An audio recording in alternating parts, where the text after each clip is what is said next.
নিজের ভুল বুঝে চৈতি ও সাক্ষ্যের মায়ের সামনে ঝিলের কাছে ক্ষমা চাইল ঠাম্মি।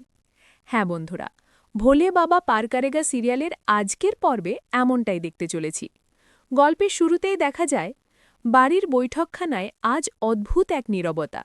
চৈতি, সাক্ষ্যের মা আর ঝিল তিনজনই বসে আছেন, কিন্তু কারো মুখে কথা নেই। পরিবেশটা যেন ভারী হয়ে উঠেছে। ঠিক সেই সময় ধীরে ধীরে সামনে এগিয়ে এলেন ঠাম্মি। তার চোখে আজ আর কঠোরতা নেই, আছে গভীর অনুশোচনা। ঠাম্মি কিছুক্ষণ চুপ করে দাঁড়িয়ে থাকলেন, তারপর কাঁপা গলায় বললেন, আজ আমি এখানে এসেছি আমার ভুল স্বীকার করতে।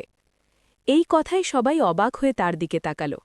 এতদিন যিনি নিজের সিদ্ধান্তে অনড় ছিলেন, আজ তিনিই মাথা নিচু করে দাঁড়িয়ে। ঠাম্মি ঝিলের দিকে তাকিয়ে বললেন, মা, আমি তোকে অনেক কষ্ট দিয়েছি। নিজের রাগ, অহংকার আর ভুল বোঝাবুঝির জন্য তোকে বারবার অপমান করেছি। আজ বুঝতে পারছি সব ভুল আমারই ছিল। বলতে বলতে তার চোখে জল চলে এলো। চৈতি আর সাক্ষ্যের মা একে অপরের দিকে তাকালেন। এমন দৃশ্য তারা আগে কখনো দেখেননি। ঠাম্মি হঠাৎ ঝিলের সামনে এগিয়ে এসে হাত জোড় করে বললেন, মা, আমাকে ক্ষমা করে দে। তোকে গা বুঝে আমি অনেক অন্যায় করেছি। এই কথা শুনে ঠাম্মি ভেঙে পড়লেন। চৈতি এগিয়ে এসে ঠাম্মির কাঁধে হাত রাখল। সাক্ষ্যের মা শান্ত গলায় বললেন, ভুল সবাই করে, কিন্তু ভুল স্বীকার করার সাহস সবার থাকে না।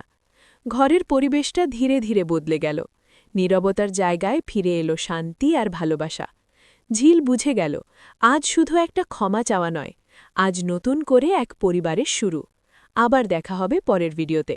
ততক্ষণ ভালো থাকুন, আর ভিডিওটি ভালো লাগলে অবশ্যই চ্যানেলটি সাবস্ক্রাইব করতে ভুলবেন না।